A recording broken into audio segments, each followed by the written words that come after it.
नमस्कार विद्यार्थी मित्रांनो, दिव्य करिअर अकॅडमी मध्ये आपल्या सगळ्यांचं हार्दिक स्वागत। बऱ्याच दिवसापासून आपले युट्यूबचे लेक्चर रेग्युलर होत नव्हते। त्याचं रिझन असं होतं की मी थोडा कामानिमित्त बाहेर होतो, पण आता इथून पुढे आपले सर्व लेक्चर हे रेग्युलर होत जाणार आहे। कारण की तुम्हाला माहिती आहे आपला एमपीएससी ग्रुप बी चा पेपर हा 14 जूनला होणार आहे आणि ग्रुप सी चा पेपर 12 जुलैला होणार आहे। त्यासाठीच आपण एमपीएससी पीवायक्यू सिरीज स्टार्ट केलेली आहे। त्यामध्ये आपण 2021 पासून ते 2025 पर्यंत झालेल्या सर्व प्रश्नपत्रिकांचं गणित व बुद्धिमत्ता या विषयांचं एक्सप्लेनेशन घेत आहोत। आणि या अगोदर आपण दोन पेपर कव्हर केलेले, 2025 चे ग्रुप बी व ग्रुप सी चा पेपर। ज्या विद्यार्थ्यांनी त्या दोन व्हिडिओ बघितलेले नसेल त्यांनी अगोदर त्या व्हिडिओ कंप्लीट करा, कारण की आपली सिक्वेन्स 2025 मग 24 23 22 21 याप्रमाणे असणार आहे। आणि आज आपला तिसरा पेपर आहे ग्रुप बी 2024 चा पेपर, जो 2 फेब्रुवारी 2025 ला घेण्यात आला होता। ठीक आहे, तर आता आपण आपल्या पेपरला स्टार्ट करूया। आपला पहिला प्रश्न आहे, स्थानक ए पासून काही प्रवाशांसह एक रेल्वे गाडी सुटते। बी स्थानकावर 50% प्रवासी उतरतात व 25 नवीन चढतात। सी स्थानकावर रेल्वे गाडीत उपस्थित असलेल्यांपैकी 40% प्रवासी उतरतात व 40 नवीन चढतात। आता रेल्वे गाडीत उपस्थित प्रवाशांची संख्या स्थानक ए वर चढलेल्या प्रवाशांच्या 40% इतकी आहे, तर किती प्रवासी स्थानक बी वर उतरले होते? बरोबर, 3 स्टेशन आहे ए बी सी, आपण व्यवस्थित लिहून घेऊया। 3 स्टेशन आहे ए बी आणि सी। आता हा प्रश्न थोडा डिफिकल्ट लेवलचा आहे, बरोबर, आणि आयोग मुद्दामूनच असे प्रश्न सुरुवातीला देतात, कारण की त्यांना माहिती आहे मुलं अशा प्रश्नांवर वेळ वाया घालवतात आणि शेवटी जे सोपे प्रश्न असतात तिथपर्यंत मुलं पोहोचतच नाही। अशा वेळेस काय करायचं, जेव्हा तुम्ही पेपरला असणार आहे प्रश्न वाचला तर तुम्हाला समजून जातं हा प्रश्न लगेच मला सॉल्व्ह करता येणार आहे की नाही येणार आहे। जर लगेच येत असेल तर सॉल्व्ह करा, आणि नसेल येत, वाटत असेल की अवघड आहे माझा जास्त टाइम जाईल, तर असे प्रश्न स्किप करून सर्वात शेवटी सॉल्व्ह करायचे। ठीक आहे, कारण की शेवटीच आयोगाने सोपे सोपे प्रश्न दिलेले असतात आणि जेवढा वेळ हा प्रश्न सॉल्व्ह करायला लागणार आहे तो तेवढ्या वेळात तुम्ही बाकीचे 3 ते 4 प्रश्न सॉल्व्ह करू शकतात। ठीक आहे, पण आता हा प्रश्न जरी अवघड असला तरी मी एकदम तुम्हाला स्मार्ट अप्रोच देणार आहे आणि एकदम सोप्या भाषेत हा प्रश्न व्यवस्थित समजून सांगणार आहे। आता 3 स्टेशन होते, बरोबर, स्थानक ए पासून काही प्रवाशांसह एक रेल्वे गाडी सुटते। आपल्याला माहिती का सुरुवातीला किती प्रवासी होते? नाही, मग तुम्ही इथे एक सुद्धा मानू शकतात, पण एक जर मानलं तर असं होईल की काही प्रवासी काय 50% उतरले, बरोबर, म्हणजे नंतर परत आपल्याला पर्सेंटेज काढावं लागेल। त्याच्यापेक्षा आपण काय करू की सुरुवातीला 100x प्रवासी होते असं आपण कन्सिडर करूया। ठीक आहे, म्हणून मी काय मानतो की सुरुवातीला ए स्टेशनवर 100x एवढे प्रवासी होते, म्हणजे आपल्याला पर्सेंटेज काढायला सोपं जाईल। त्यानंतर झालं काय की बी स्थानकावर 50% प्रवासी उतरतात। आता 50% उतरले म्हणजे ट्रेन मध्ये अजून किती शिल्लक आहे? 50% प्रवासी आहे, बरोबर, 50% उतरले होते, मग शिल्लक किती असतील? 50%। मग सुरुवातीला 100x होते, त्याचे जर आपण 50% घेतले तर किती होणार आहे? त्याच्या अर्धे, म्हणजेच काय 50x। समजलं? सुरुवातीला 100x प्रवासी चढले होते, 50% उतरले, तर आपण इथे कोणते घेतोय? फक्त शिल्लक असणार आहे, बरोबर, बरोबर, शिल्लक प्रवासी म्हणजे ट्रेन मध्ये अजून किती प्रवासी बाकी आहेत। मग किती? 50% उतरले तर 50% बाकी होते, म्हणून किती? 50x आता ट्रेन मध्ये आहे। त्यानंतर काय झालं, 50% उतरले होते व 25 नवीन प्रवासी चढले, म्हणजे एवढे तर होते पण याच्यामध्ये काय झालं, अजून 25 नवीन प्रवासी ऍड झाले, बरोबर। त्यानंतर सी स्थानकावर रेल्वे गाडीत उपस्थित असलेल्यांपैकी 40% प्रवासी उतरतात। आता एवढे ही बी गाडीत होते, बी स्टेशनवर एवढे प्रवासी होते, तीच गाडी नंतर सी स्टेशनवर गेली, मग तेव्हा किती टोटल प्रवासी असतील? 50x अधिक 25, बरोबर, एवढे सगळे प्रवासी सी स्टेशनवर गेले। आणि झालं काय की सी स्टेशनवर जेव्हा गाडी गेली तेव्हा उपस्थित असलेल्यांपैकी 40% उतरतात, बरोबर। आता 40% जर उतरले तर रेल्वे गाडीत शिल्लक किती असणार आहे? 60% शिल्लक असतील, बरोबर, कारण की 40% उतरले आणि आपण प्रत्येक वेळेस कोणते कन्सिडर करतोय? शिल्लक किती राहत आहे, म्हणजे रेल्वे गाडीत प्रवासी किती बाकी आहे। आता शिल्लक प्रवासी आहे 60%, कारण की 40% काय उतरले होते, मग आपण याचे 60% घेऊया, बरोबर। त्यानंतर काय झालं, व 40 नवीन चढतात, म्हणजे याचे 40% उतरले होते तर शिल्लक किती राहिले? 60%, आणि याच्यामध्ये अगोदर अजून 40 नवीन प्रवासी काय झाले? ऍड झालेले। ठीक आहे, त्यानंतर आपल्याला सांगितलं आता रेल्वे गाडीत उपस्थित प्रवाशांची संख्या, म्हणजे ही काय आता रेल्वे गाडीत उपस्थित असलेल्या प्रवाशांची संख्या आहे टोटल, ठीक आहे. प्रवाशांची संख्या स्थानक ए वर चढलेल्या प्रवाशांच्या 40% इतकी आहे. म्हणजे आत्ताची ही जी संख्या आहे ती काय आहे, स्थानक ए वर चढलेल्या, ए वर किती जण चढले होते 100x, बरोबर. याच्या किती आहे 40% इतकी आहे. म्हणजे हे जेवढे प्रवासी आहे तेवढेच काय स्थानक ए वर चढलेल्या 40% प्रवासी एवढे आहे. आपण हे व्यवस्थित लिहून घेऊया. कॅन्सल होत असेल तर संख्या कॅन्सल करूया. आपल्याला माहिती आहे 20 त्रिक 60 आणि 20 100, बरोबर. आता 50x अधिक 25 गुणिले 3/5, ठीक आहे, अधिक 40, बरोबर. ही जी काही संख्या होती ही किती आहे, स्थानक ए वर असलेल्या 40% प्रवाशांनी एवढी आहे, बरोबर. मग आता सुरुवातीला स्थानक ए वर होते 100x, त्याचे जर आपण 40% घेतले तर किती असणार आहे, 100 चे 40% 40 आणि x चा x तसाच, म्हणजे 40% किती झाले, 100x चे 40% झाले 40x. समजलं इथपर्यंत. आता काय करायचं, आपल्याला पूर्ण समीकरण रेडी झालंय ते व्यवस्थित सिम्प्लिफाय करायचं आहे, ठीक आहे. मग आता 50x अधिक 25 गुणिले 3/5, हा अधिक 40 आहे, तिकडे जाऊन काय होणार आहे वजा 40, जे हे 40x, तसेच हा अधिक 40 इकडे येऊन वजा 40 झाला, ठीक आहे, वजा 40. आता काय करायचं, हा 5 भागतो इकडे येऊन काय होणार आहे गुणिले, आणि हा 3 याला गुणेल, म्हणजेच 3 गुणिले 50x किती झाले, 50 गुणिले 3 150x अधिक 25 त्रिक 75, बरोबर. हा 5 भागतोय तिकडे जाऊन गुणिले होणार आहे, आणि तो गुणिले या दोन्ही संख्यांना होणार आहे. 5 गुणिले 40 किती झाले 200x, 40 गुणिले 5 200 आणि x चा x तसाच, वजा 5 गुणिले 40 किती 200, बरोबर. आपल्याला कसली किंमत काढायची आहे x ची. मग काय करू, x एका बाजूला घेऊ, संख्या दुसऱ्या बाजूला नेऊया. इकडे 150x आहे, तिकडे जाऊन काय होतील वजा 150x, आणि इकडे 75 आहे, बरोबर. हे 75 असेच लिहूया. इकडे वजा 200, इकडे येऊन काय होतील अधिक 200, इकडे किती उरले 200x, आणि हे अधिक 150 होते, तिकडे जाऊन काय होतील वजा 150, बरोबर. आता व्यवस्थित सॉल्व्ह करूया. 75 अधिक 200 किती झाले 275, बरोबर. 200x मधून 150x गेले किती 50x. आता लक्ष द्या, आपल्याला प्रश्नामध्ये विचारलं काय होतं, ठीक आहे. तर किती प्रवासी स्थानक बी वर उतरले होते, बरोबर. हा प्रश्नामध्ये आपल्याला विचारलंय की किती प्रवासी स्थानक बी वर उतरले होते. लक्ष द्या, जेव्हा गाडी ए पासून निघाली होती, ठीक आहे, बी स्थानकावर 50% प्रवासी काय होते उतरले होते, बरोबर. आणि आपल्याला तेच विचारलंय की किती प्रवासी उतरले होते. सुरुवातीला किती प्रवासी होते रे 100x, त्याच्या 50% उतरले म्हणजे किती उतरले 50x उतरले होते, आणि आपल्याला तेच विचारले की नेमके किती प्रवासी उतरले होते. आपल्याला कशाची किंमत काढायची होती 50x ची किंमत काढायची होती, आणि 50x ची ऑलरेडी किंमत आलेली आहे, ती किती आहे 275. आपलं उत्तर किती आहे 275, पर्याय क्रमांक 3. समजलं. जरी मोठा प्रश्न असेल तरी मी एकदम शॉर्ट मध्ये आणि एकदम सोप्या भाषेत त्याचं एक्सप्लेनेशन दिलेलं आहे, व्यवस्थित बघून घ्या, ठीक आहे. आणि असे प्रश्न हे परीक्षेत हमखास येतातच, आणि जर तुम्ही हे प्रश्न व्यवस्थित सॉल्व्ह केले तरच तुम्ही कॉम्पिटिशनच्या पुढे जाणार आहे. कारण की तुम्हाला माहिती आहे मॅथ्स आणि रिझनिंगचे टोटल 20 प्रश्न आपल्याला परीक्षेत बघायला मिळतात. 15 प्रश्न असे असतात की जे सगळे मुलं सॉल्व्ह करू शकतात. वरचे जे 4 ते 5 प्रश्न असतात ते खरे कॉम्पिटिशन म्हणजे ब्रेक करणारे प्रश्न असतात. का, कारण की जर ते आपण प्रश्न सॉल्व्ह केले तर आपण नक्कीच कॉम्पिटिशनच्या पुढे जाणार आहे. आणि ह्याच प्रकारचे ते प्रश्न असतात, हेच आपल्याला स्मार्ट अप्रोचने व्यवस्थित कमी वेळात ते सॉल्व्ह करता आले पाहिजे. समजलंय, ठीक आहे. पुढचा प्रश्न बघूया, ठीक आहे. आता कालच मी सिम्प्लिफिकेशनची एक व्हिडिओ अपलोड केली होती, त्याच्यामध्ये मी असे प्रश्न एकदम स्मार्ट अप्रोचने सोडवून सांगितले.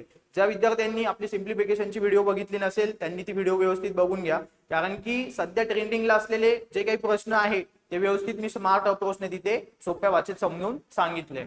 मग आता लक्ष द्या, 3.49 चा वर्ग वजा 0.51 चा वर्ग छेदिले 3.49 वजा 0.51.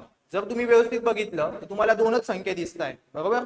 आणि हे कसलं रूप आहे तर a वर्ग वजा b वर्ग आणि याचंच विस्तारित रूप काय एका कंसात a अधिक b आणि एका कंसात a वजा b बरोबर.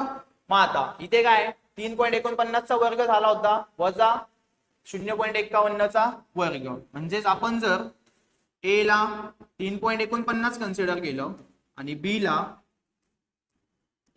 0.51 कन्सिडर केलं ठीक आहे तर काय होणार आहे जसं याचं विस्तारित रूप काय होतं a अधिक b a वजा b बरोबर. म्हणजेच इथे काय असणार आहे a वर्ग वजा b वर्ग आणि भागिले काय a वजा b. आता a वर्ग वजा b वर्ग याचंच विस्तारित रूप काय होतं a अधिक b आणि a वजा b आणि छेदिले काय a वजा b. आता लक्ष द्या a वजा b हा कंस काय होणार आहे कॅन्सल. फक्त काय उरलं रे a अधिक b बरोबर. आणि आपल्याला फक्त याचीच किंमत काढायची आहे.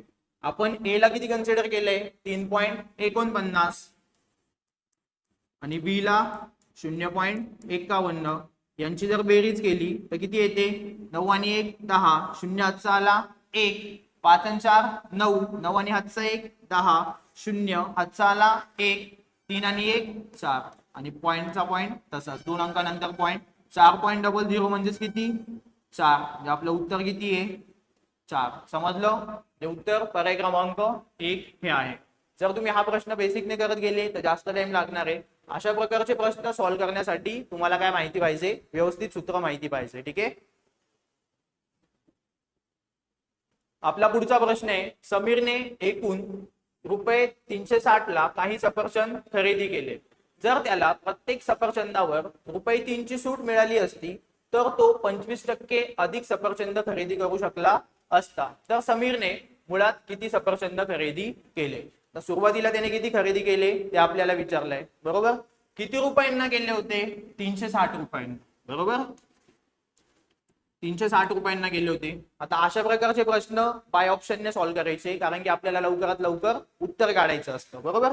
मला एक गोष्ट समजली की 360 रुपयांना जर त्याने सफरचंद खरेदी केलेले बरोबर तर काय जे काही सफरचंद असतील म्हणजे जी काही संख्या असेल तिने 360 ला नक्कीच भाग जाणार आहे. मी ऑप्शन जर व्यवस्थित बघितले तर इथे 24 आहे इथे 30 आहे 20 आहे आणि 32 आहे.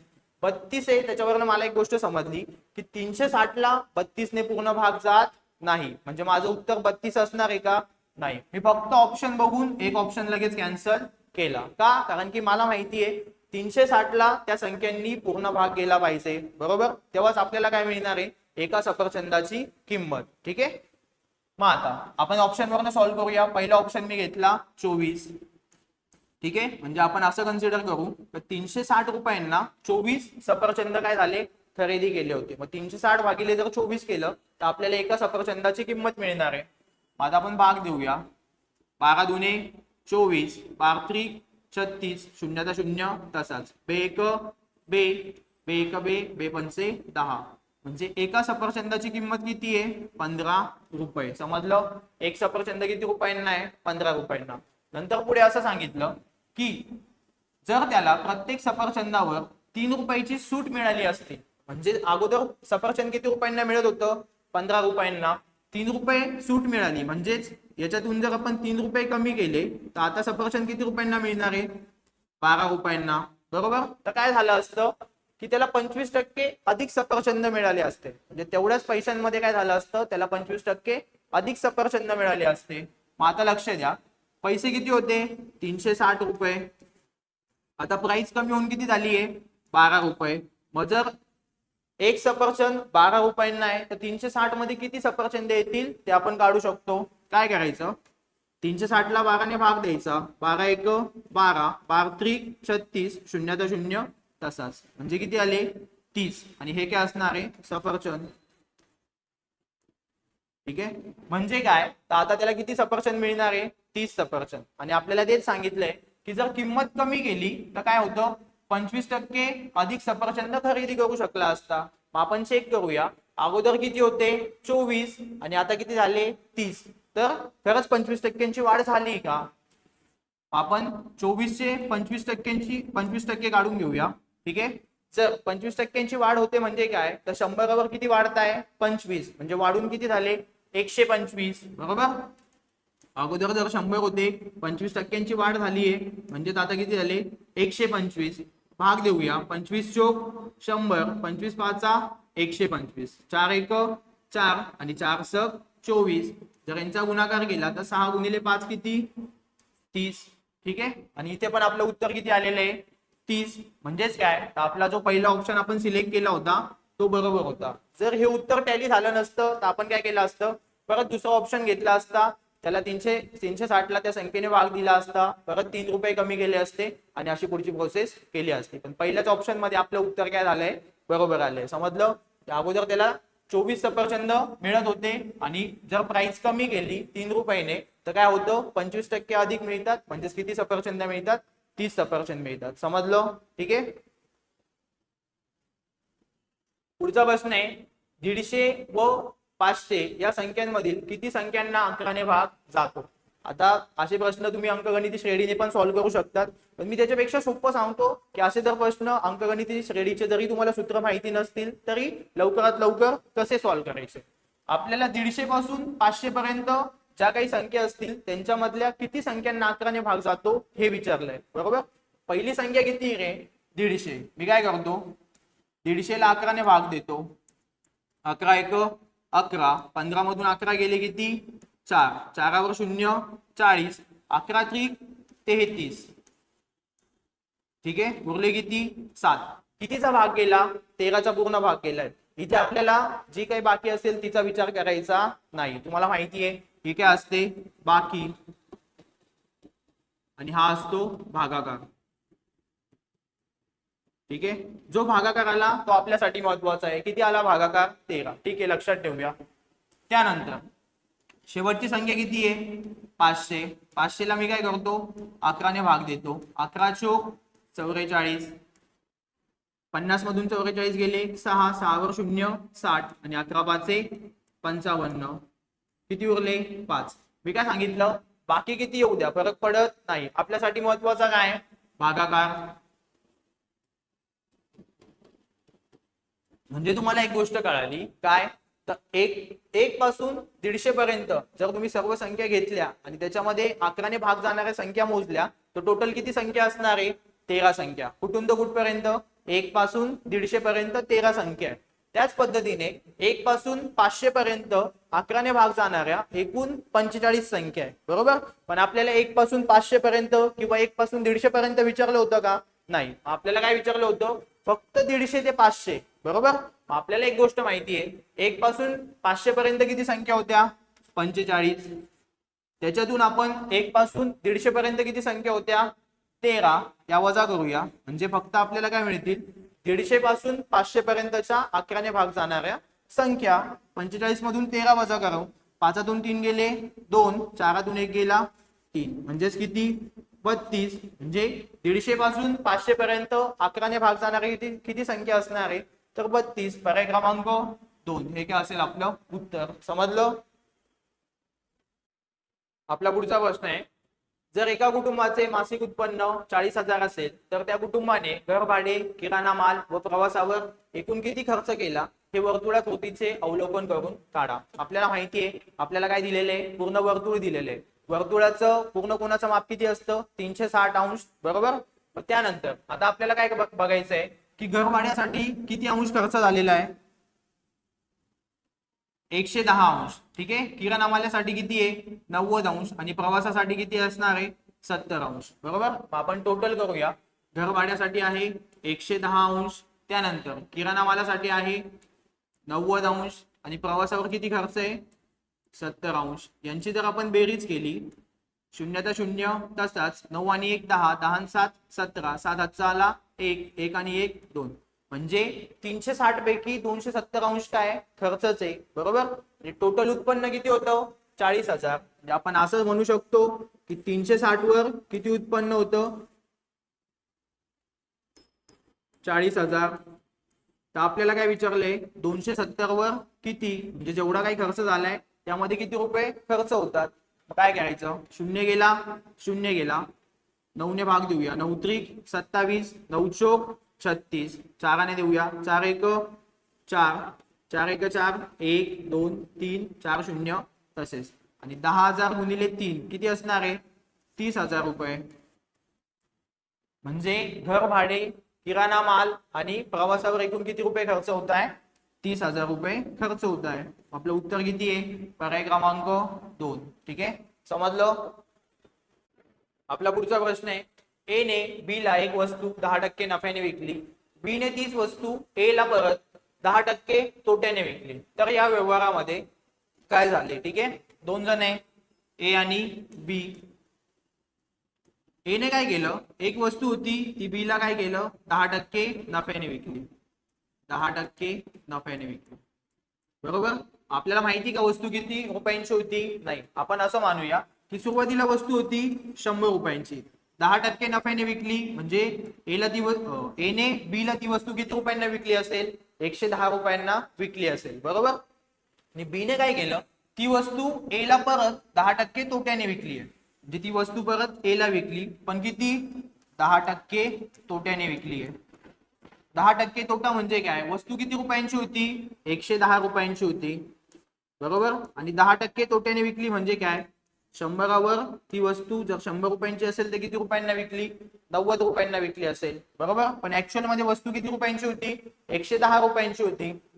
मग आता शून्य गेला शून्य गेला शून्य गेला शून्य गेला, 11 गुणिले 9 किती झाले, 11 9 99. म्हणजे बी ने ती वस्तू ए ला परत किती रुपयांना विकली आहे, 99 रुपयांना विकली. बरोबर. 10% तोट्याने विकली म्हणजे काय, 110 चे 10% काढून घेतले, 10% तोटा म्हणजेच काय, 100ची वस्तू 90 ला विकली असती, पण वस्तू होती 110 रुपयांची, म्हणून 2 शून्य 2 शून्य कॅन्सल, 11 9 99. बी ने ती वस्तू ए ला कितीला विकली, 99 रुपयांना विकली. आणि आपल्याला विचारलंय की या व्यवहारामध्ये काय झाले. जर तुम्ही व्यवस्थित बघितलं तर ए ला काय झालाय, सुरुवातीला 10% नफा झाला होता. का, कारण की त्याने 100ची वस्तू केवढ्याला विकली, 110 रुपयांना विकली. ठीक आहे. आणि नंतर परत काय झालं, बी ने तीच वस्तू त्याला केवढ्याला विकली रे, 99 रुपयांना विकली. म्हणजे इथे पण काय झालं, ए ला 1 रुपयांचा काय झालाय किंवा 1% काय झालाय, फायदा झालाय. का, कारण की वस्तू होती 100 रुपयांची, पण ती त्याला केवढ्याला परत मिळाली, 99 रुपयाला. म्हणजे त्याचा 1 रुपयांचा परत काय झाला, फायदा झाला. मग सुरुवातीचे हे 10% आणि वस्तू 99 रुपयांना मिळाल्यानंतर हा 1%, टोटल किती फायदा झाला, 10% अधिक 1%, बरोबर किती, 11%. म्हणजे 11% काय झालाय, नफा. पण कोणाला झालाय, 11% नफा झाला, कोणाला झाला, ए ला. समजलं. आपल्याला विचारलंय ए चा ना नफा ना तोटा, नाही असं काही नाहीये, ए चा 11% नफा झाला. पर्याय क्रमांक 2 हे काय असेल आपलं उत्तर. समजलं. सुरुवातीलाच त्याला 10% नफा झाला होता, नंतर बी ने ती वस्तू तोट्याने विकली, पण विकली केवढ्याला, 99 रुपयाला. वस्तू किती रुपयांची होती, 100. मग 99 ला जर भेटली तर काय, परत 1 रुपयाचा फायदा झाला किंवा 1%चा फायदा झाला. सुरुवातीचे 10 नंतरचा 1, टोटल किती झाले, 11%चा काय झालाय, ए ला नफा झालाय. समजलं. थोडा ट्रिकी प्रश्न होता, पण जर व्यवस्थित समजला तर तुम्ही सॉल्व्ह करू शकतात. ओके. आपला पुढचा प्रश्न आहे, 18 मीटर लांब व 12 मीटर रुंद असलेली जागा व्यापण्यासाठी 30 सेंटीमीटर बाजू असलेल्या चौरसाकृती किती फरशा लागतील. एक आयताकृती हॉल असेल. ठीक आहे. त्याची लांबी किती आहे, 18 मीटर आणि रुंदी किती आहे, 12 मीटर. ती जागा व्यापण्यासाठी चौरसाकृती 30 सेंटीमीटर बाजू असलेल्या किती फरशा लागतील हे आपल्याला विचारले. काय करायचं, पहिले आयताकृती जो काही हॉल असेल, ठीक आहे, त्याचा आपल्याला काढावं लागेल क्षेत्रफळ. आयताचं क्षेत्रफळ आपण कसं काढतो, लांबी गुणिले रुंदी. पण ही दिलेली आहे मीटर मध्ये आणि फरशीची दिलेली आहे सेंटीमीटर मध्ये. आपण सगळं एकाच युनिट मध्ये कन्वर्ट करूया. आपल्याला माहिती आहे 1 मीटर म्हणजे किती सेंटीमीटर, 1 मीटर बरोबर 100 सेंटीमीटर. मग लांबी किती होती, लांबी आहे 18 मीटर. 18 मीटरला जर आपण 100 ने गुणलं तर किती होतील, 1800 सेंटीमीटर. आणि लांबी गुणिले काय, रुंदी. 12 मीटरचे किती सेंटीमीटर होतील, 1200 सेंटीमीटर. भागिले याला कशाने भाग द्यायचा, जी काय आपली चौरस आहे. बरोबर. म्हणजेच काय, फरशीच्या क्षेत्रफळाने फरशीची बाजू किती होती, 30 सेंटीमीटर. पण हे जर क्षेत्रफळ घेतले तर फरशीचं पण काय घ्यावं लागेल, क्षेत्रफळ. म्हणजेच काय, 30 गुणिले 30. चौरस आहे त्याच्यामुळे बाजूचा वर्ग, बाजू वर्ग म्हणजे 30 गुणिले 30. आता शून्य गेला, शून्य गेला, खालचे 2 शून्य कॅन्सल, वरचे 2 शून्य कॅन्सल. 3 त्रिक 9 आणि 9 दुने 18, डायरेक्ट 9चा भाग दिला. ठीक आहे, 3 त्रिक 9 आणि 9 दुने 18. 1200 गुणिले 2 किती झाले? 2400. 2400 काय लागणार आहे आपल्याला? फरशा. टोटल किती फरशा लागतील? 2400. आणि आपल्याला तेच विचारलं होतं. आपलं उत्तर काय आहे? पर्याय क्रमांक 3. समजलं? एकदम सोपा प्रश्न होता. ओके, पुढचा प्रश्न आहे, ताशी 80 किलोमीटर वेगाने जाणारी 700 मीटर लांबीची एक आगगाडी एक प्लॅटफॉर्म 12 सेकंदात ओलांडते, तर प्लॅटफॉर्मची लांबी किती? आता तुम्हाला माहिती आहे, जेव्हा पण एखादी रेल्वे दुसऱ्या रेल्वेला किंवा प्लॅटफॉर्मला किंवा एखाद्या बोगद्याला ओलांडत असेल, तेव्हा ती काय करते, तर त्या गोष्टींना ओलांडता ओलांडता स्वतःचं पण अंतर कव्हर करते. बरोबर. आणि इथे आपल्याला काय विचारलंय? प्लॅटफॉर्मची लांबी. म्हणजे आपल्याला विचारलंय अंतर. अंतर बरोबर काय असतं रे? वेग गुणिले वेळ. बरोबर. पण अंतर काय असणार आहे? रेल्वेची तर लांबी असणारच आहे, पण त्यात काय प्लॅटफॉर्मची सुद्धा लांबी असणार आहे. बरोबर. रेल्वेची लांबी असेल त्यात प्लॅटफॉर्मची सुद्धा लांबी असणार आहे. मग रेल्वेची लांबी किती दिलेली आपल्याला? रेल्वेची लांबी आहे 700 मीटर. रेल्वेची लांबी आहे 700 मीटर. ओके. त्यामध्ये प्लॅटफॉर्मची लांबी माहिती का आपल्याला? नाही. एक्स मानूया, कारण की दोन्ही लांबींचे काय होणार आहे? बेरीज. हे झालं तुमचं अंतर. वेग किती आहे? रेल्वेचा स्पीड आहे 80 किलोमीटर प्रति तास. हा कशात दिलेला आपल्याला? किलोमीटर पर आवर मध्ये. तो कशात करावा लागेल? मीटर प्रति सेकंद मध्ये. मग त्याच्यासाठी काय करावं लागेल? गुणिले 5/18. ठीक आहे, 5/18 ने गुणल्यावर काय होईल? किलोमीटर पर आवरचं मीटर प्रति सेकंद मध्ये कन्वर्ट होईल. हा होता तुमचा वेग. आणि वेळ किती आहे? किती सेकंदात ओलांडते? 72 सेकंदात ओलांडते. बरोबर. आता भाग देऊया. 18 एक 18, 18 चोक 72. ठीक आहे, इकडे किती? 700 अधिक x बरोबर किती? 5 चोक 20, म्हणजे 80 गुणिले 20 किती झाले? 700 अधिक x बरोबर 8 दुने 16 आणि 2 शून्य तसेच 1600. आपल्याला x ची किंमत काढायची आहे. 1600 तसेच हे अधिक 700 तिकडे जाऊन काय होतील? वजा 700. x ची किंमत किती असणार आहे? 1600 मधून 700 गेले म्हणजे किती? 16तून 7 गेले 900. ठीक आहे, तर आपलं उत्तर किती असणार आहे? 900 मीटर. आणि हीच काय होती? प्लॅटफॉर्मची लांबी. आपण प्लॅटफॉर्मची लांबी काय मानली होती? x. आणि आपल्याला प्लॅटफॉर्मचीच लांबी विचारली होती, म्हणजे आपलं उत्तर किती आहे? 900 मीटर. पर्याय क्रमांक 2. ओके. आपला पुढचा प्रश्न आहे, भूषण एक काम 80 दिवसात पूर्ण करतो, परंतु 10 दिवस काम केल्यानंतर भूषण निघून गेला व उर्वरित काम नीरजने 35 दिवसात पूर्ण केले, तर एकटा नीरज तेच काम किती दिवसात पूर्ण करू शकेल? एकदम सोप्या पद्धतीने मी हा प्रश्न समजून सांगणार आहे. व्यवस्थित लक्ष द्या. काय करायचं? भूषणला एक काम पूर्ण करायला किती दिवस लागतात? 80 दिवस लागतात. ठीक आहे, पण झालं काय? त्याने किती दिवस काम केलं? 10 दिवस काम केलं आणि नंतर काय केला? निघून गेला. ठीक आहे, एक काम पूर्ण करायला त्याला 80 दिवस लागतात, पण त्याने 10 दिवस काम केलं. उर्वरित जर काम असतं, उर्वरित काम त्याने किती दिवसात कंप्लीट केलं असतं? 70 दिवसात काय केलं असतं? कंप्लीट केलं असतं. असं का बोलतोय मी? कारण की 80 दिवसात तो काम पूर्ण करू शकतो. त्याने 10 दिवस काम केलं आणि नंतर निघून गेला, म्हणजे अजून जर 70 दिवस थांबला असता तर काय झालं असतं? जे काही उर्वरित काम आहे ते पूर्ण झालं असतं. इथपर्यंत समजलं? ठीक आहे. पुढे आपल्याला काय सांगितलं की उर्वरित काम नीरजने किती दिवसात पूर्ण केलं रे? 35 दिवसात. हे कोणाचं काम आहे? भूषणचं. आणि उर्वरित काम नीरजने किती दिवसात कंप्लीट केलं? 35 दिवसात. कोणी कंप्लीट केलं? नीरजने. आणि आपल्याला काय विचारलंय की पूर्ण काम नीरजला करायला किती दिवस लागतील? बरोबर, पूर्ण काम नीरजला करायला किती दिवस लागतील? लक्षात घ्या, 70 दिवसांचं काम नीरज किती दिवसात कंप्लीट करतो? 35 दिवसात. बरोबर, 70च्या काय केले? निम्मे. किती? 35. तसंच 80 दिवसांचं काम नीरज किती दिवसात पूर्ण करेल? 80 दिवसांचं काम 80च्या निम्मे करा, म्हणजेच किती? 40 दिवसात कंप्लीट करेल. समजलं? एकदम सोपं सांगितलंय. इथे जण तुम्हाला भरपूर टीचर काय वेगवेगळा अप्रोच सांगतील. एकदम फक्त जरी तुम्हाला कोणतं सूत्र माहिती नसेल, कोणती कॉन्सेप्ट माहिती नसेल, फक्त कॉमन सेन्स वापरून तुम्ही हा प्रश्न सॉल्व्ह करू शकत होते की उर्वरित काम घेतलं मी फक्त भूषणने काय केलं असतं 70 दिवसात कंप्लीट केलं असतं, ठीक आहे. पण तेच काम नीरजने किती दिवसात केलं 35 दिवसात, 70च्या निम्मे, ठीक आहे. पूर्ण काम जर भूषण 80 दिवसात करतो तर नीरज त्याच्या निम्मे म्हणजे 40च दिवसात करेल. आणि आपल्याला तेच विचारलंय की नीरज किती दिवसात करेल, पर्याय क्रमांक 4 हे काय असणार आहे आपलं उत्तर. समजलं, ठीक आहे. जर तुम्हाला मांडणी करायची असेल तर तुम्ही कसं लिहू शकत होतात की 70 दिवसांचं काम नीरजने किती दिवसात कंप्लीट केलं, 70 दिवसांचं काम नीरजने 35 दिवसात कंप्लीट केलं, तर 80 दिवसांचं काम किती दिवसात कंप्लीट करेल, 35 एक 35, 35 दुने 70, बे एक बे, बे चोक 8, किती दिवसात कंप्लीट करेल 40 दिवसात, ठीक आहे. एवढं सगळं करायची गरज नव्हती. ओके, पुढचा प्रश्न आहे 5 वर्षांपूर्वी रेखा व नेहाचे सरासरी वय 34 वर्ष होते, ठीक आहे. आज रेखा, नेहा व नीरज यांचे सरासरी वय 33 वर्ष आहे, तर 10 वर्षानंतर नीरजचे वय किती असेल, बरोबर. ठीक आहे, काय करायचंय, रेखा व नेहाचे सरासरी वय, रेखा प्लस नेहा.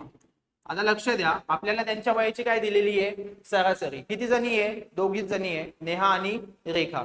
जर मी सरासरीला 2 ने गुणलं तर आपल्याला काय मिळणार आहे, रेखा व नेहा यांच्या वयाची बेरीज. मग 34 होते, 34 ला काय करायचं 2 ने गुणायचं. असं का केलं मी, कारण की आपल्याला माहिती आहे सरासरीला जर एकूण संख्येने गुणलं तर आपल्याला काय मिळते, बेरीज मिळते, बरोबर. म्हणून मला रेखा व नेहाचं वय पाहिजे होतं, मग मी 34 ला 2 ने मल्टिप्लाय करतो, किती होणार आहे, 2 8 आणि 3 दुने 6, 68. पण हे कधीचं वय आहे रे, 5 वर्षांपूर्वीच आहे, बरोबर. आपल्याला काय पाहिजे, आजचे वय पाहिजे. जर आजचं वय काढायचं असेल तर काय करावं लागेल, नेहा पण 5 वर्षांपूर्वीचं वय होतं, आजचं वय काढायचं असेल तर नेहाच्या वयामध्ये पण 5 ऍड करावे लागतील आणि रेखाच्या वयामध्ये पण 5 ऍड करावे लागतील. मग तिचे पण 5, हिचे पण 5, टोटल किती 10. म्हणजे आपल्याला या वयामध्ये किती ऍड करावे लागतील, 10, किती झाले 78, बरोबर. म्हणजे काय, तर नेहा व रेखा यांचे आजचे वय किती आहे 78 वर्ष, आजचे वय कोणाचं, नेहा आणि रेखाचं. पुढे आपल्याला असं सांगितलं, आज रेखा, नेहा आणि नीरज यांचे सरासरी वय किती आहे 33 वर्ष. रेखा, नेहा आणि नीरज यांचं सरासरी वय आहे 33 वर्ष. मग सरासरीला जर मी 3 ने गुणलं, आता 3 ने का गुणायचं, किती लोक आहे टोटल, किती पर्सन आहे 3, त्याच्यामुळे 3 ने गुणतोय. वरती 2च होते त्याच्यामुळे 2 ने गुणलं. 33 गुणिले 3 किती रे 99. म्हणजे आजच्या त्यांच्या वयाची बेरीज किती आहे 99 वर्ष. त्यापैकी रेखा आणि नेहा यांचं वय आपल्याला माहिती आहे किती आहे, रेखा आणि नेहाचं वय 78. म्हणजे आपण जर 99 मधून 78 वजा गेले तर किती असणार आहे, 9तून 8 गेला 1, 9तून 7 गेले 2, हे काय असेल नीरजचे वय. पण हे कधीचे असेल आजचे, ठीक आहे. नीरजचे वय पण कधीचं आहे आजचं. आपल्याला कधीचं विचारलं 10 वर्षानंतरचं, 10 वर्षानंतरचं विचारलं तर काय 21 मध्ये 10 ऍड करा, 21 अधिक 10 किती आले 31 वर्ष. म्हणजे नीरजचं वय किती असणार आहे 31 वर्ष. पर्याय क्रमांक 1. समजलं. पुढचा प्रश्न आहे 6 मजूर 4 दिवसात 9600 विटा बनवतात, 18 मजूर 2 दिवसात किती विटा बनवतील. लक्ष द्या, काय करायचं, 6 मजूर किती दिवसात 4 दिवसात किती विटा बनवताय 9600, ठीक आहे. आपल्याला काय विचारले 18 मजूर किती दिवसात 2 दिवसात किती विटा बनवतील माहिती आहे का, नाही, x विटा बनवतील, बरोबर. आता हे सॉल्व्ह करूया. x ची किंमत काढायची आहे, काय करायचं अगोदर भाग देऊन घेऊया, ठीक आहे. 6 1 6, डायरेक्ट भाग दिला तरी चालेल. 6 3 18, बे 1 बे, बे दुने 4, बरोबर. आता 2 ने याला भाग देऊया. बे 1 बे, बे चोक 8, 1 उरला, 1 वर 6 16 झाले, बे 8 16, हे किती उरले 4800. आपल्याला x ची किंमत काढायची आहे तर काय करावं लागेल 4800 गुणिले 3, म्हणजेच x बरोबर किती रे 2चे 2 शून्य, तसेच 3 8 24, 4 हातचे आले 2, 312, 12 आणि 2 किती झाले 14. म्हणजे किती विटा बनतील 14,400 विटा बनतील. पर्याय क्रमांक 4 हेच असेल आपलं उत्तर. समजलं? ठीक आहे.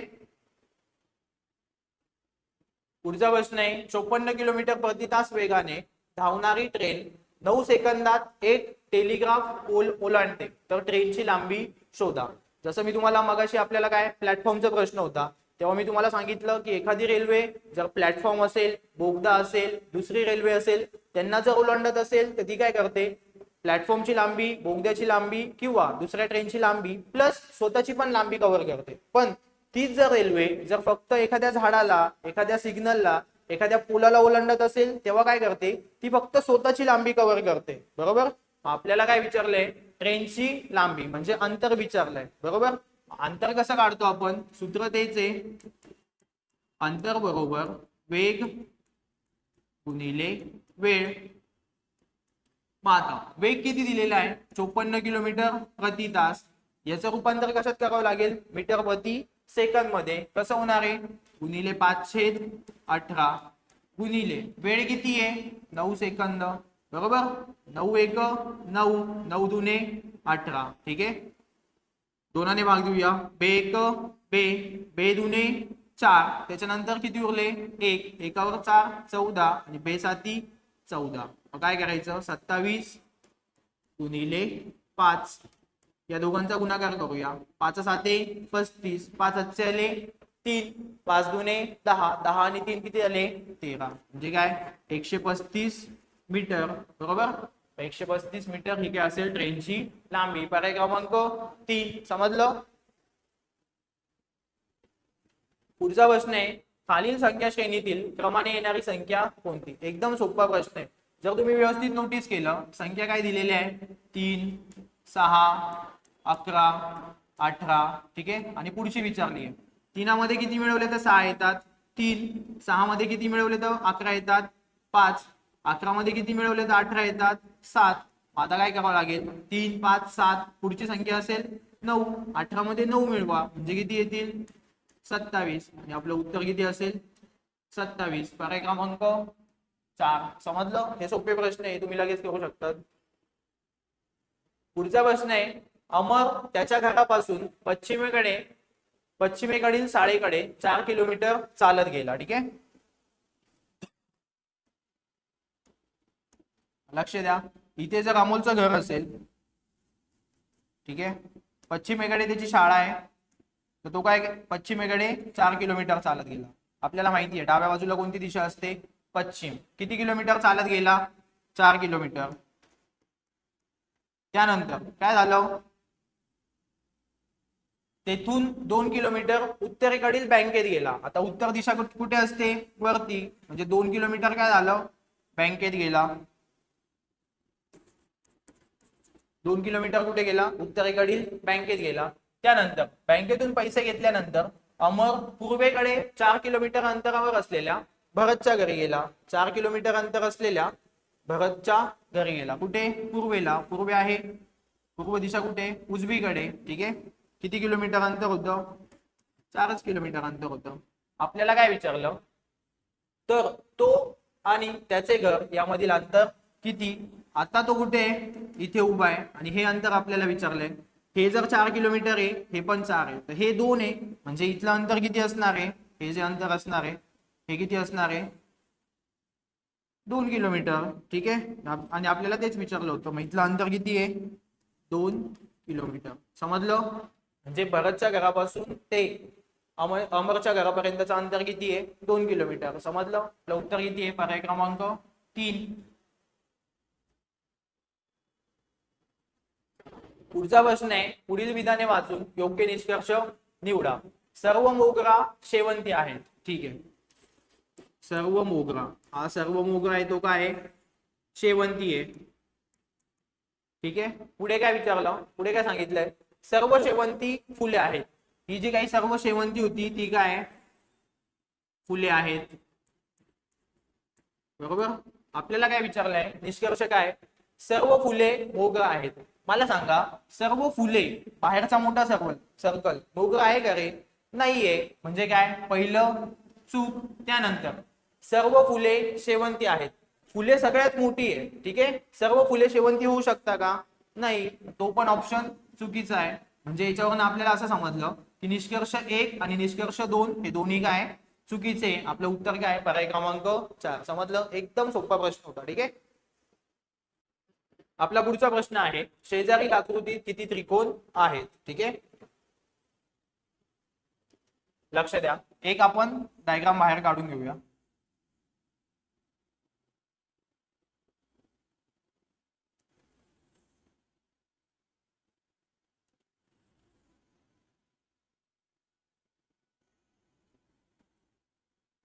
ठीक आहे, सेम असेच डायग्राम आहे आणि आपल्याला विचारले की शेजारील आकृतीत किती त्रिकोण आहे. आपण मोजूया, 1 2 3 4 5 6. टोटल किती त्रिकोण झाले रे, 6 त्रिकोण. 6 ची काय करायची, फक्त दुप्पट. 6 गुणिले 2 म्हणजेच किती, 6 दुने 12. म्हणजे फक्त ह्या आकृतीत किती त्रिकोण असणार आहे, 12 त्रिकोण असणार आहे. आणि अशा किती आकृती आहे टोटल, ही 1 ही 2 ही 3 ही 4. म्हणजे टोटल किती आहे, हिच्यात 12 असतील, हिच्यात 12 असतील, हिच्यात 12 आणि हिच्यात 12. 12 चोक किती, 48. म्हणजे आपलं उत्तर काय आहे, नक्कीच 48 पेक्षा जास्त असणार आहे. पहिला ऑप्शन 48 पेक्षा कमी आहे, दुसरा ऑप्शन 48 पेक्षा जास्त आहे, तिसरा पण कमी आहे, चौथा सुद्धा कमी आहे. म्हणजे फक्त तुम्ही एवढं जरी बघितलं असतं त्याच्यावरनं पण तुम्ही प्रश्न व्यवस्थित सॉल्व्ह करू शकले असते. समजलं. पण आता तुम्ही म्हणाल सर आम्हाला 60 त्रिकोण मोजून दाखवा, ठीक आहे, तर ते सुद्धा मोजून दाखवतो. लवकरात लवकर उत्तर कसं काढायचं ते समजलं. आता किती त्रिकोण झाले होते टोटल, 48, ठीक आहे. त्यानंतर लक्ष द्या, आता हे सगळे काय केलेले, जॉईन केलेले. म्हणजे हा एक त्रिकोण असेल, हा मोठा, बरोबर. त्याच्यानंतर हा दुसरा त्रिकोण असेल, ओके. त्यानंतर हा तिसरा त्रिकोण असेल. किती झाले, 3 झाले का, ठीक आहे. त्याच पद्धतीने काय असणार आहे आता, हे जसे खालचे मोठे त्रिकोण होते तसेच वरचे पण मोठे त्रिकोण असतील.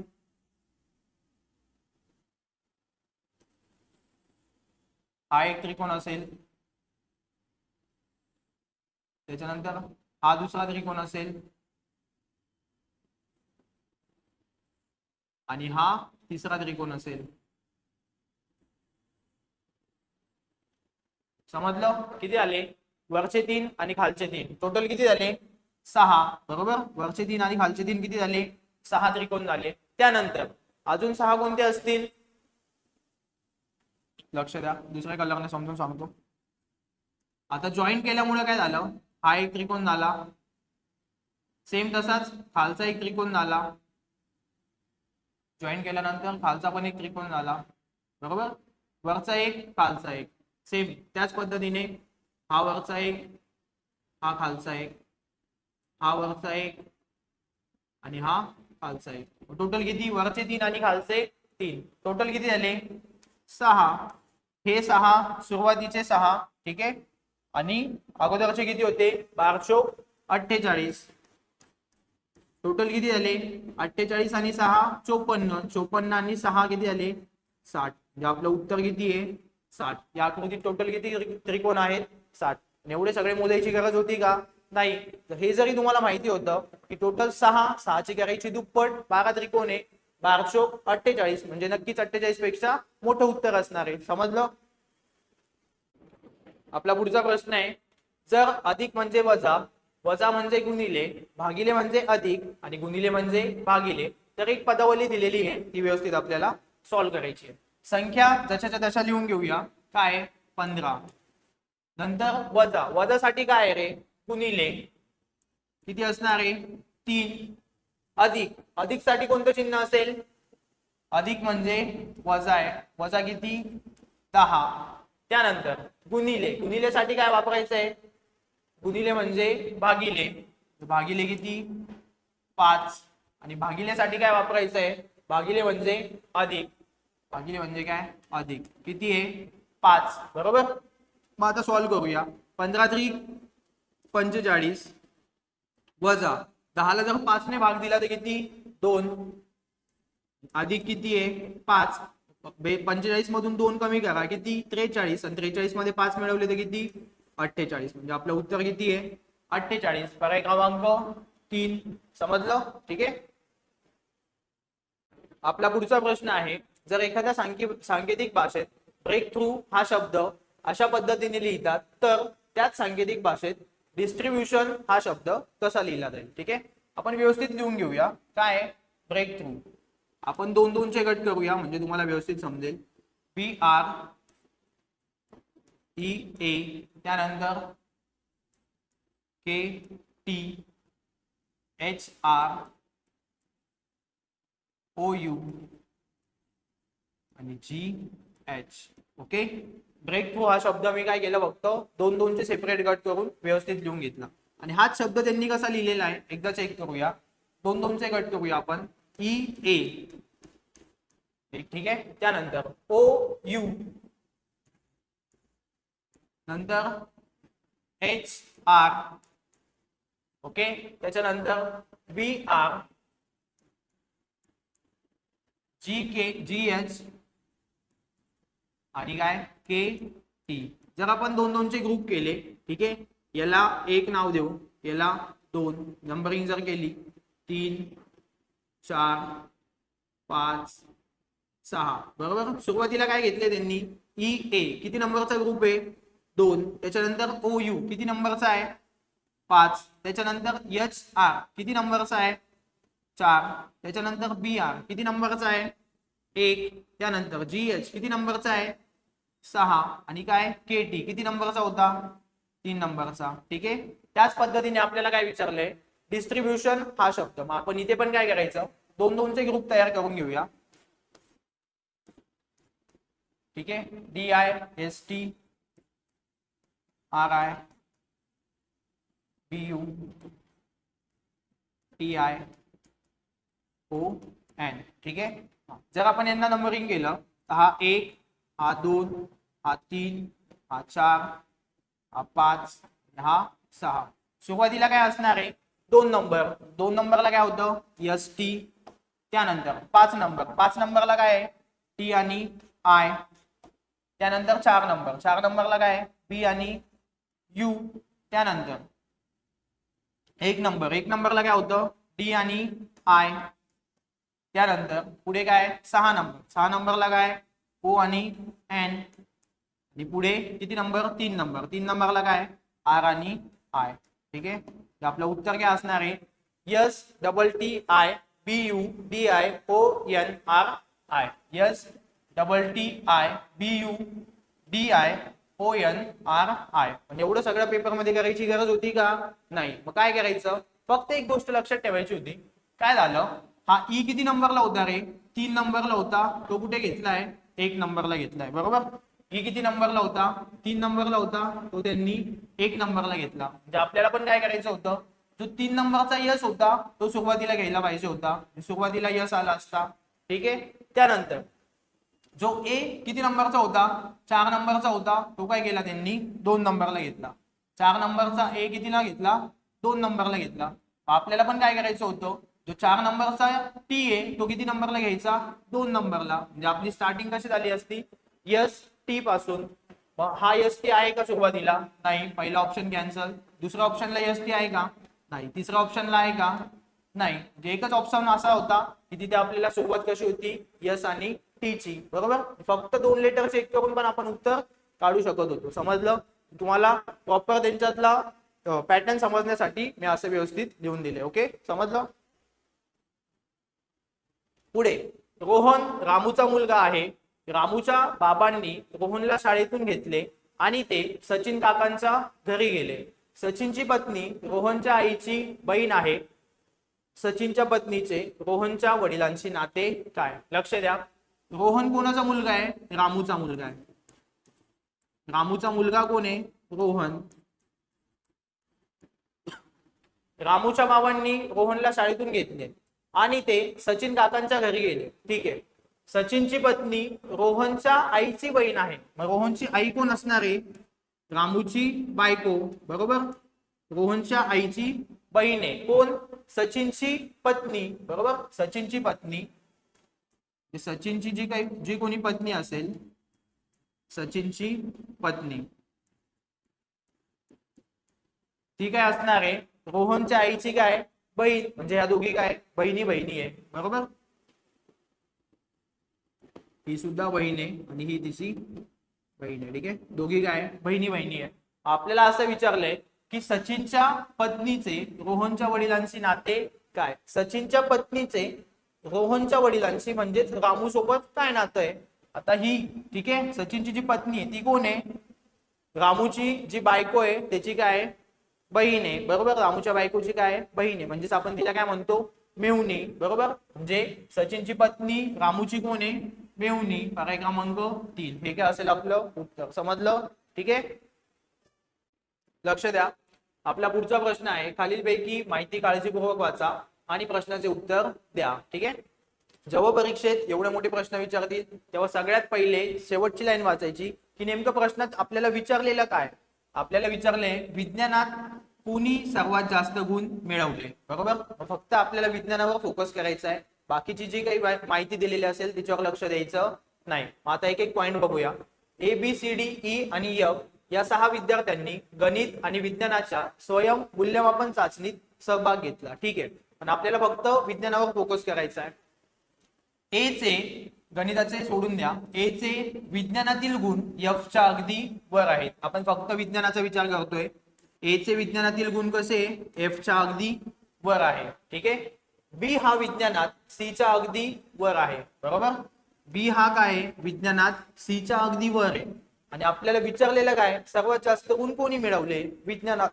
मग बी ला जर जास्त गुण मिळाले तर सी ला काय नक्कीच कमी गुण मिळाले होते, बरोबर. म्हणजे सी ऑप्शन काय झाला आपला कॅन्सल झाला. समजलं, कारण की आपल्याला सर्वात जास्त गुण मिळवणारा ऑप्शन शोधायचा आहे, ठीक आहे. त्यानंतर एफ ने डी व ई पेक्षा एफ ने विज्ञानात डी व ई पेक्षा जास्त गुण मिळवले, बरोबर. एफ ने विज्ञानात काय झालं डी आणि ई पेक्षा जास्त गुण मिळवले, बरोबर. म्हणजे डी ला जास्त गुण मिळाले होते का नाही, डी ऑप्शन पण काय झाला आपला कॅन्सल. समजलं. एफ ने विज्ञानात डी व ई पेक्षा जास्त गुण मिळवले म्हणजे डी ला नक्कीच कमी मार्क्स होते. 2 ऑप्शन कॅन्सल झाले. पुढे विज्ञानात सी आणि ए यांच्यामध्ये कोणीही नाही, बरोबर.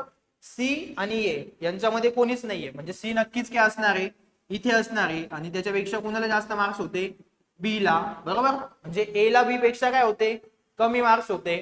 तर हा पण ऑप्शन काय होईल आपला कॅन्सल, बरोबर.